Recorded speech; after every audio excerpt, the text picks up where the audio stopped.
Paulie, what's going on, man? Looking good, chilling. I gotta talk some boxing with you super quick.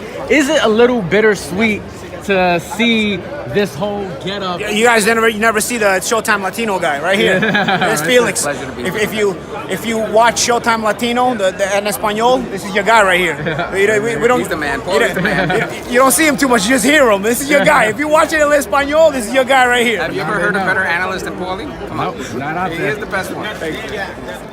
How does it feel to see this? It's like a huge setup, man. They didn't have this stuff like, back when you were champion and everything like that. No, man. You know, I was telling my manager, I was telling a couple people, I was like, I don't really miss fighting. I don't miss the training. I don't miss. But then I see something like this, and I'm like, man, this is cool. This is the cool thing about being a fighter, I'm like, man, I wouldn't have minded being a fighter still and beat up on that stage like that, But everything passes, and I'm happy that these young guys get a chance to enjoy it, and get a chance to look forward to it, because this is the kind of build-ups you need, man. A lot of big fights come across and they just kind of bland. The promotion is kind of bland and whatnot. I think this was a big announcement, a big way to announce the schedule, and now these guys can continue to promote their own individual fights. Was it kind of taking a page out of the UFC book, having everybody on the stage together like that? I don't know, because if it was UFC, there would have been a lot more yelling. Everybody would have just been yelling. I think it was done in a classy way. Not to say that it's bad if you're yelling. That promotes. WWE promotes yelling too, and they put asses in seats. So I'm not complaining about the yelling,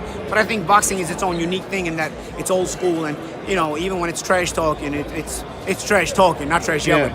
From a fan standpoint, I know me. I'm always sizing guys up. Okay, this guy looks like this. Was there any size that you could see? Wow. Okay, this is the matchup. Yeah. Like Keith and Spence, Mikey, and whatever. I was curious to see how Mikey matches up next to Lipinets. I want to see how Mikey looks at 140 pounds. And I think Mikey's got a good size coming up the weights. I don't know how much more he'll be able to keep moving up past 140 without looking smaller. But right now his frame looks pretty good, at least for the super lightweight limit. So we'll see how he continues to go from there. I know you've been close to both guys, with your show and the podcast and everything. Just giving the fans insight, they see them on TV, they look a lot bigger. How close, how evenly matched are Keith and Spence? I think I saw it as a chick walking by us.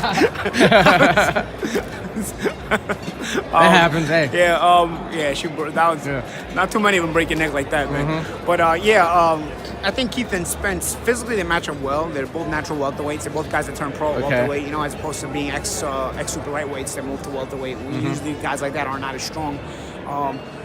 So I think that's a positive in that kind of matchup. It's a full throttle welterweight battle, and then it's a high level skilled fight. Two big punchers that know how to fight, know how to set up their power, but also know how to defend against that kind of power.